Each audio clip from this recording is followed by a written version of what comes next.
২ line লিখতে গিয়া ৩ line পিছাইয়া যাই।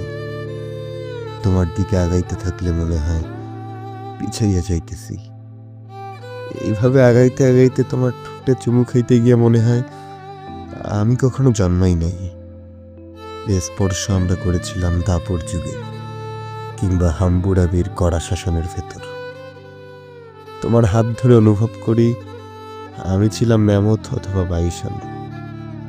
এত পিছিয়ে গেছি, তোমার থেকে চলে গেছে অগণ্য দূরে।